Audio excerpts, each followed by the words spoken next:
Série Irmãos, estou finalizando, tá? Falamos aqui Caim e Abel, os primeiros irmãos da Bíblia, falamos de Jacó e Esaú, aqueles que eram irmãos gêmeos, falamos de José e o time de futebol de 11 irmãos. Semana passada falamos de Absalom, Aminon e Tamar, que eram os filhos do rei Davi, que Davi foi um grande rei, mas na família um desastre. Essas mensagens estão gravadas no YouTube, você pode assistir se você perdeu. E hoje a parábola dos dois filhos. A parábola dos dois filhos. Talvez essa parábola do filho pródigo, também chamada, seja a parábola mais conhecida de Jesus. O que é uma parábola? Deixa eu explicar para você. Uma parábola é uma narrativa, uma história que Jesus está contando, usando analogia, usando comparação. Jesus chegava num lugar, sentava ou em pé, e ele começava a contar uma história. Não necessariamente aquela é uma história que aconteceu ou que estava acontecendo, mas ele, talvez da sua cabeça, ele contava uma história para retratar um princípio espiritual. Jesus era um professor, era um mestre, ele sabia ensinar, e uma forma de ele ensinar era as parábolas. Quando ele contava uma parábola, ele estava passando um princípio, ele estava passando um ensino para as pessoas que estavam ali com ele. E essa parábola, gente, é conhecida, né? Parábola do filho pródigo, não é isso?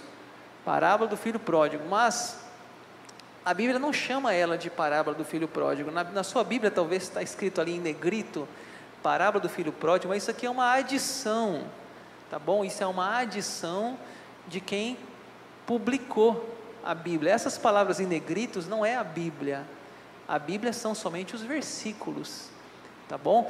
Então há um título às vezes na sua Bíblia, em outra Bíblia tem outro título, em outra tem outro, enfim, porque isso é um título que quem editou a Bíblia deu ali naquele parágrafo, ou na linguagem seminário da teologia a gente fala perícope, mas isso não é o nome da parábola. A gente que deu essa parábola o nome de parábola do filho pródigo, não é verdade? Nós chamamos ela assim, e não está errado, mas ela não é só a parábola do filho pródigo, ela é a parábola do filho, do outro filho, do irmão mais velho também. Por isso eu estou chamando hoje essa parábola de parábola dos dois filhos, porque o texto começa dizendo que um pai tinha dois filhos. Se você observar o verso 11, fala isso. Um homem tinha dois filhos. Nessa parábola, ela fala muito sobre família. Aparece 13 vezes a palavra pai, 9 vezes a palavra filho e 2 vezes a palavra irmão. Vou repetir. É uma parábola que fala sobre família. 13 vezes pai, 9 vezes filho e 2 vezes irmão. Uma palavra que fala de um relacionamento familiar.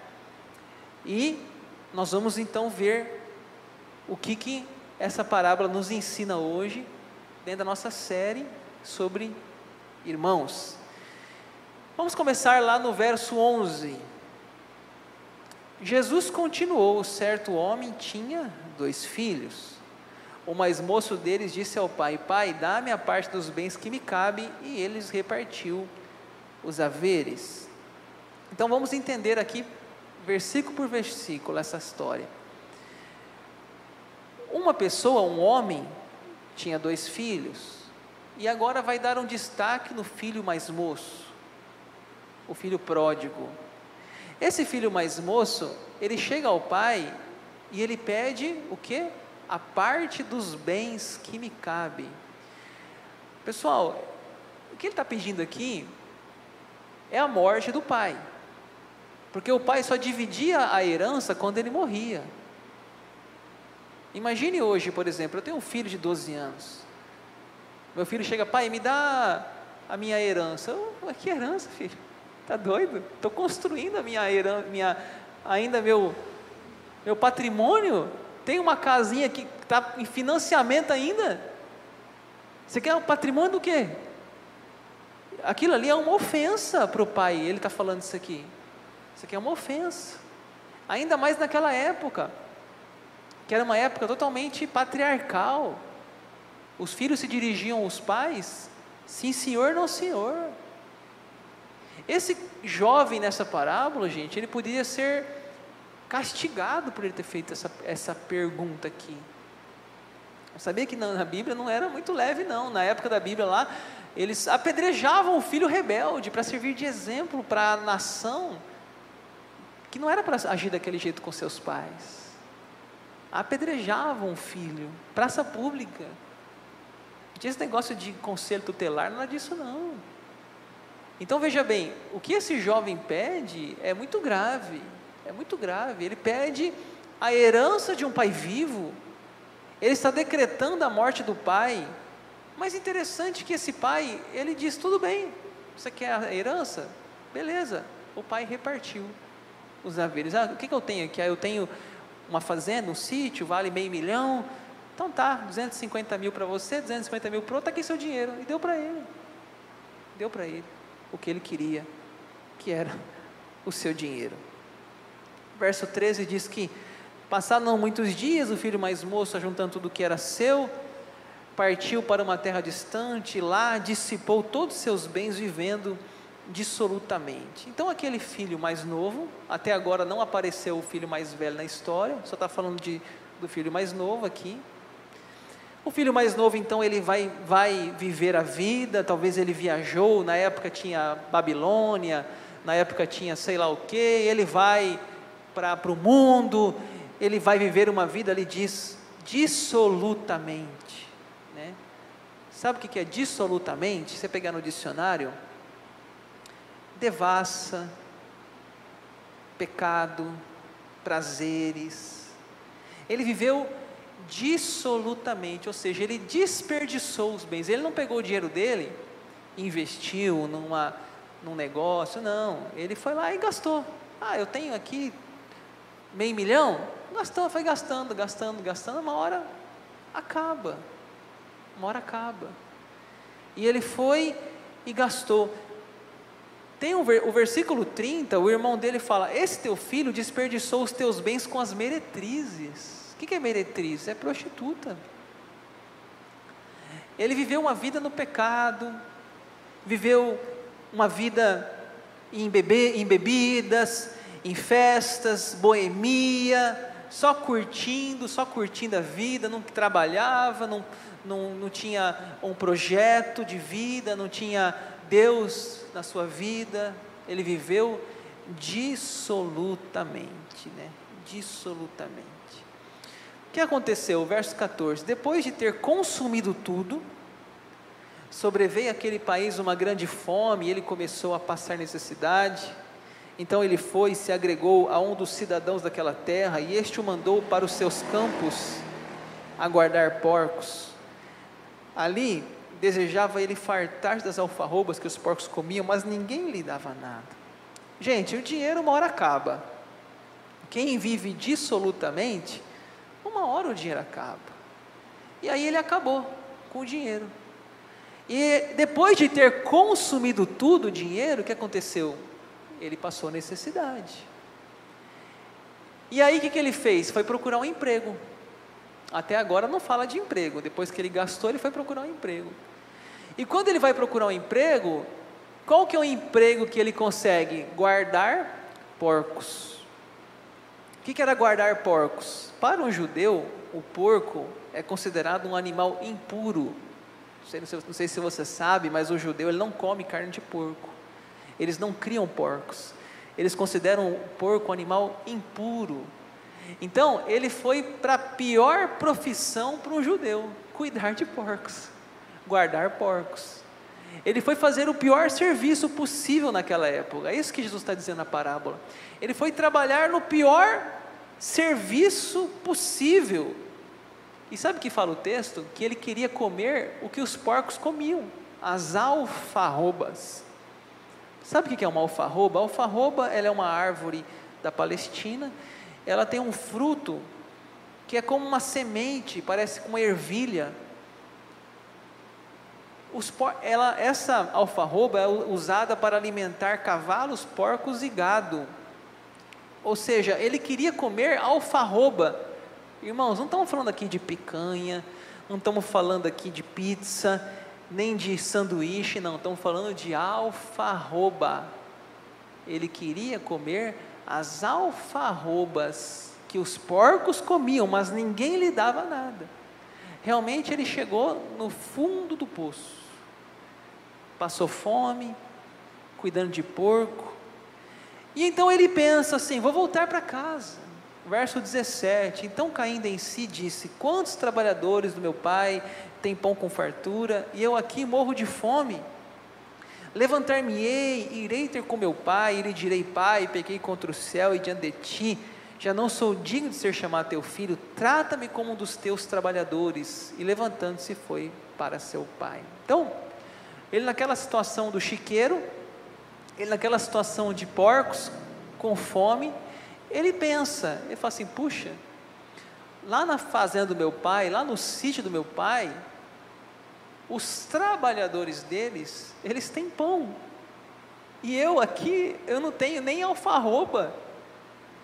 Lá, se eu fosse voltar para casa, e eu fosse ser um escravo, um trabalhador do meu pai, eu ia comer melhor do que eu estou comendo aqui.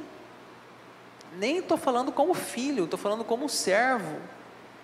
E ele faz o discurso, o que ele vai falar? Pai, pequei, não sou digno, me trata como um filho, pai, me trata como um trabalhador, não como um filho, pai. E ele pensa no discurso, e ele vai para a sua casa, a casa do pai. Qual que foi a reação do pai, quando o pai ouviu? Verso 20, e levantando-se, foi para o seu pai. Vinha ele ainda longe, quando o seu pai o avistou, e compadecido dele, correndo, o abraçou e o beijou. E o filho lhe disse: pai, pequei contra o céu, e diante de ti, já não sou digno de ser chamado teu filho. Irmãos, pai que é pai, sempre tem saudades, por mais que seja um filho rebelde, por mais que seja uma filha rebelde, sempre tem saudades. Aquele pai tinha saudades, e um dia o pai lá, ali no seu campo, olhando na estrada, ele vê o jovem, o filho pródigo, e o pai tem uma reação inesperada. O que o pai faz? Compadecido dele, com paixão, correu, abraçou e o beijou. Você não vê aqui o pai falando: seu moleque ingrato, seu filho rebelde. Não, você não vê nenhuma frase aqui de crítica, de punição. O pai corre, abraça e beija. Irmãos, um pai daquela época, ele não corria. Correr é coisa de criança. Correr é um sinal de que o pai, ele é sensível, ele é doce, ele sente a dor do filho. Jesus está mostrando um pai, não um pai daquela época, aquele pai grosso da época do Oriente Médio, o pai patriarca, que tem que manter uma postura para ter respeito. Não, esse pai que Jesus relata é um pai diferente, é um pai que corre, que beija, que abraça. Esse pai que Jesus está relatando é o próprio Deus. Então, a hora que o pai faz isso, o filho, então, ele fala o que ele tinha ensaiado: pai, pequei contra o céu, tal, não sou digno, né? E ele falou a verdade. Isso aqui ele está falando que é verdade, ele não é digno mesmo, gente. Ele foi rebelde, ele gastou dinheiro, ele deu a morte do pai vivo, mas ele reconhece, ele fala: eu já não sou digno, pai, eu não sou digno de ser um filho seu. Mas a reação do pai é uma reação que surpreende. Verso 22, o pai porém disse aos seus servos: trazei depressa a melhor roupa, vestiu, pondo-lhe um anel no dedo, sandália nos pés, trazei também e matai um novilho cevado, comamos e regozijemo-nos, porque este meu filho estava morto e reviveu, estava perdido e foi achado. E começaram a regozijar-se. Possivelmente, pessoal, quando esse menino chegou lá, ele chegou maltrapilho, ele chegou descalço, Ele chegou com uma roupa toda estragada. O pai faz o quê? Põe uma roupa no filho, põe a sandália nos pés, põe um anel no seu dedo. Sabe o que era um anel na época? O anel era o cartão de crédito, gente. O anel é o símbolo de autoridade, dizendo agora você tem direitos novamente, você manda aqui dentro, você tem dinheiro no caixa, você tem condição de realizar os teus sonhos, você tem um anel no seu dedo. E não só uma sandália e um anel. Vamos matar um novilho cevado, vamos fazer um churrasco. O novilho cevado era usado em ocasiões raras, que era uma carne cara, era uma carne pura, era uma carne preparada para dias especiais. E o pai não está preocupado com o custo, não. Faça uma festa, matem um novilho, vamos fazer um churrascão aqui em família, põe a picanha, põe a carne de primeira aí, todo mundo vai se alegrar, vai ter música, vai ter festa. Por quê? Porque aquele meu filho estava sumido, voltou, estava perdido, foi achado. Isso é motivo de alegria. Isso é motivo de alegria. Irmãos, a parábola, se fosse a parábola do filho pródigo, ela parava aqui. Ela parava aqui, mas não para aqui. Porque agora vai começar a falar do outro irmão. Por isso que a parábola chama-se, deveria, um dos títulos dela, ser a parábola dos dois filhos. Porque fala de outro filho também. O filho mais velho estivera no campo. E quando voltava, ao aproximar-se da casa, ouviu a música e as danças. Chamou um dos criados e perguntou-lhe o que era aquilo. E ele informou: veio o teu irmão, o teu pai mandou matar o novilho cevado, porque o recuperou com saúde. Ele se indignou, olha isso, gente. O filho mais velho, ele se indignou e não queria entrar. Saindo, porém, o pai procurava conciliá-lo. Gente, como eu disse, vamos olhar agora para a história do outro irmão. O outro irmão, ele não tinha sido rebelde. O outro irmão, ele não tinha gastado dinheiro com as meretrizes. O outro irmão, ele estava servindo o pai com fidelidade, com constância, com obediência. E quando ele chega lá em casa, estava no campo, quando chega em casa, ele vê uma festa. E ele fala assim: o que está acontecendo aqui? Aí alguém fala: não, é porque teu irmão voltou. O teu irmão, lembra aquele irmão seu, aquele que saiu? Está aí de novo, está vivo. Gente, naquela época, não tinha WhatsApp, não tinha celular. O cara foi embora, nunca mais vê. Não tinha como, e aí? Não, deu a localização, apareceu lá, visto, visualizado 10h30, não tem esse negócio não, gente. O cara foi embora, talvez ele achava que nunca mais nem veria o seu filho, mas não, aquele filho está de volta, o pai está feliz, o filho estava morto, agora está vivo, voltou para casa. Mas o irmão, ele fala que ele se indignou. Por que ele se indignou? Ele se acha que está sendo injustiçado. Ele fala assim: meu pai está cometendo uma injustiça, porque meu pai está fazendo uma festa para esse rebelde. Sabe, eu não sei se irmãos fazem isso um com os outros, né? Que irmão rebelde é esse, pai? Pune ele mesmo, pai. O pai está sendo gracioso, o pai está perdoando, o pai está acolhendo, e o outro está achando ruim. Ele se indignou. Olha o que ele fala aqui no verso 29.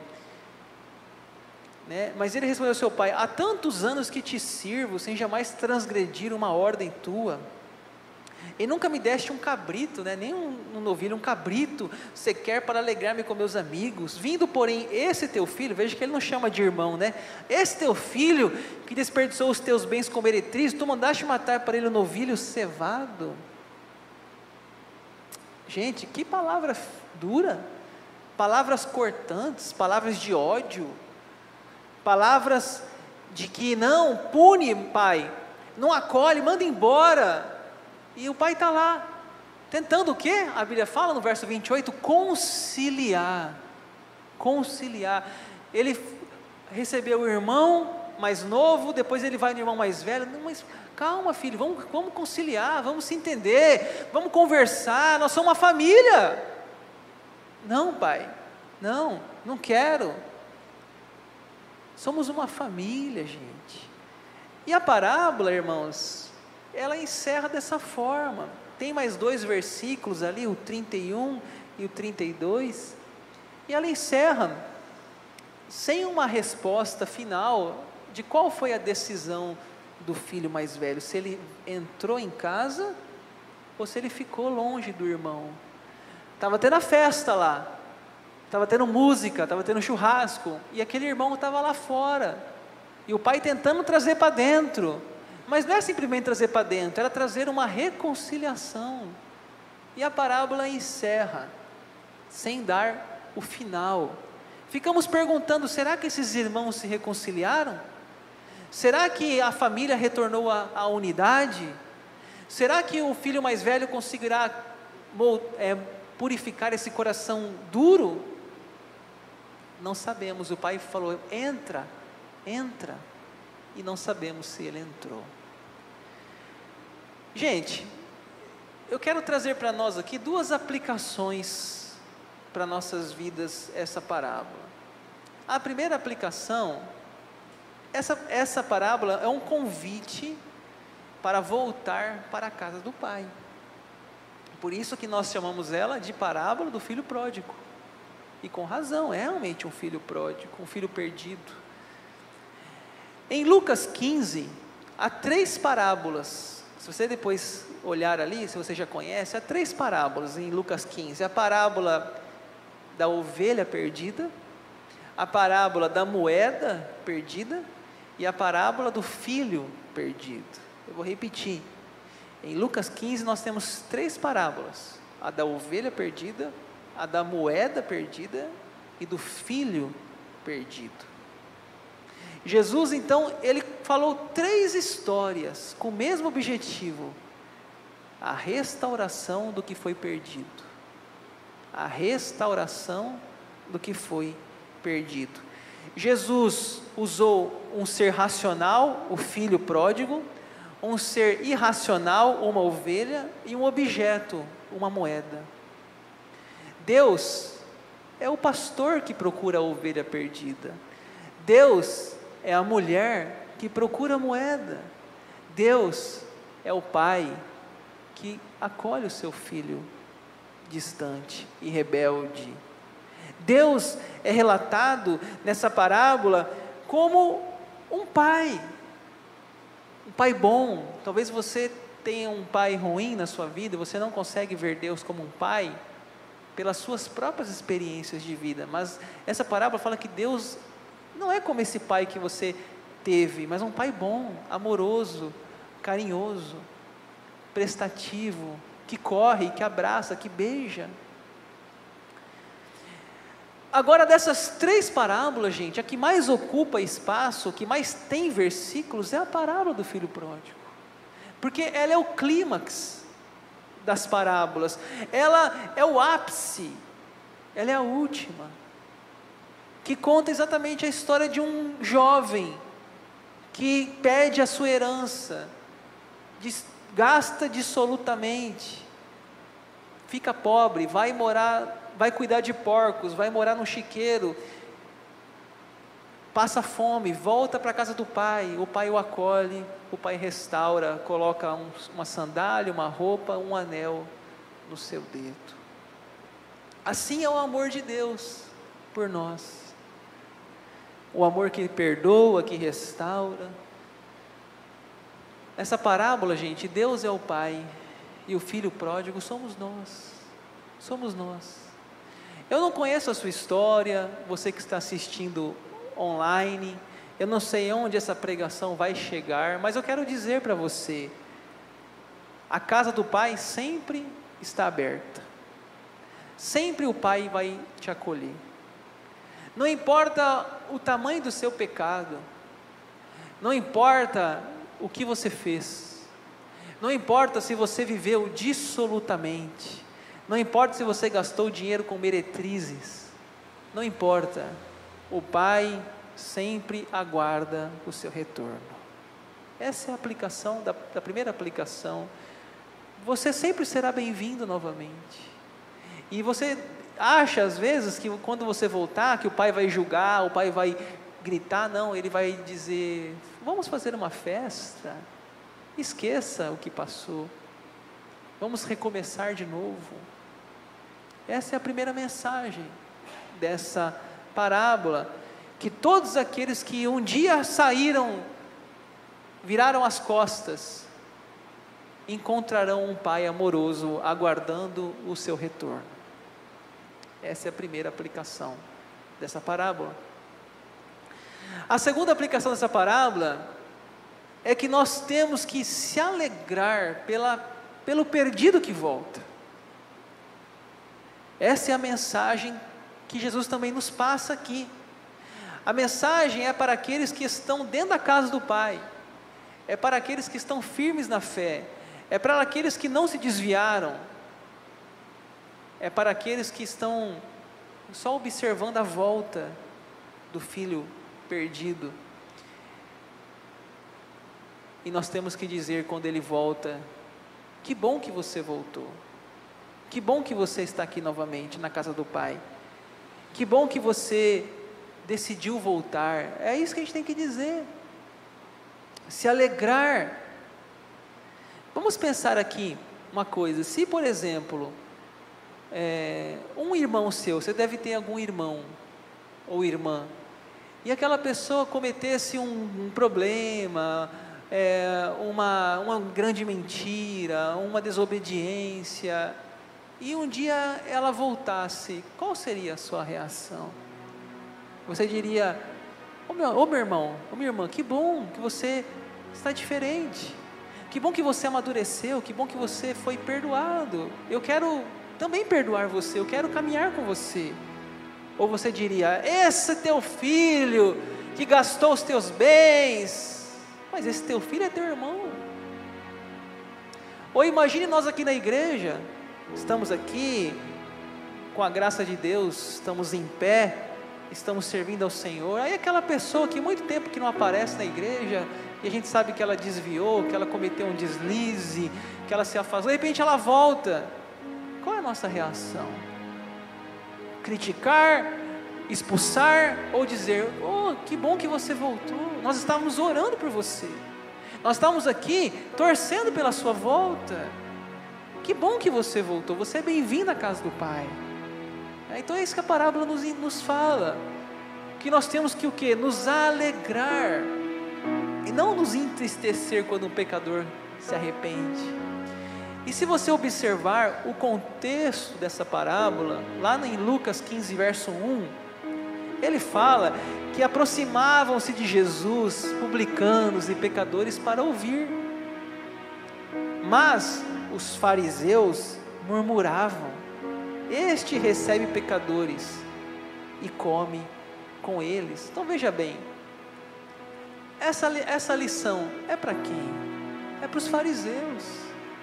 Os fariseus que eles se achavam tão santos, os fariseus que se achavam tão separados, né?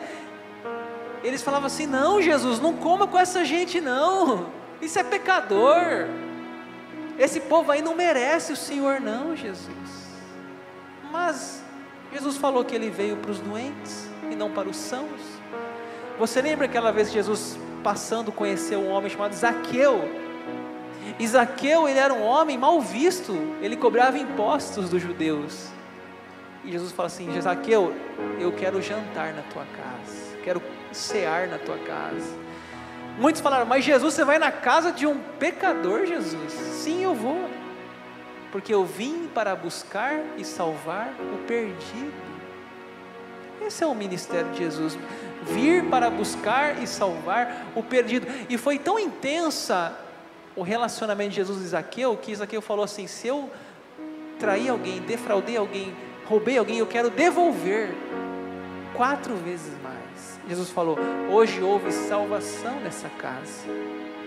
Tem uma outra cena nos evangelhos que leva uma prostituta até Jesus, ela foi apanhada em flagrante adultério, está em João, essa história. Aí, Jesus, o que você vai fazer? Ele fala assim: quem não tem pecado, que atire a primeira pedra. Diz que as pessoas começaram a largar as pedras. Ele olhou para a mulher e falou assim: mulher, alguém te condenou? Não, Jesus, eu também não te condeno, vai e não peques mais. O que ele fez? Ele a acolheu, ele a abraçou. Então, irmãos, que essa parábola nos ensina que nós temos que acreditar, incentivar e apoiar aqueles que estão voltando para a casa do Pai. É isso que nós temos que fazer. Nós temos que nos alegrar e não ficar triste. A Bíblia fala que o irmão mais velho, ele ficou com ódio, ficou com raiva. O que fala o versículo ali, né? Que ele se indignou. O verso fala isso, o verso indignou, o verso 28, ele se indignou. Gente, por que a gente se indigna?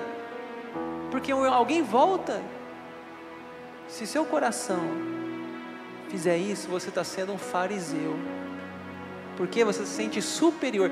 Ele se sentia superior. Não, Senhor, eu nunca fiz isso, eu nunca fiz aquilo, eu nunca te traí, eu nunca...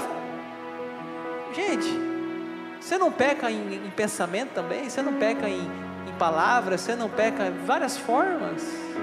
Quem aqui não tem pecado? Todos nós temos. Então, a mensagem para nós é: vamos nos alegrar com a volta do filho pródigo. Alegrar, fazer uma festa, acolher.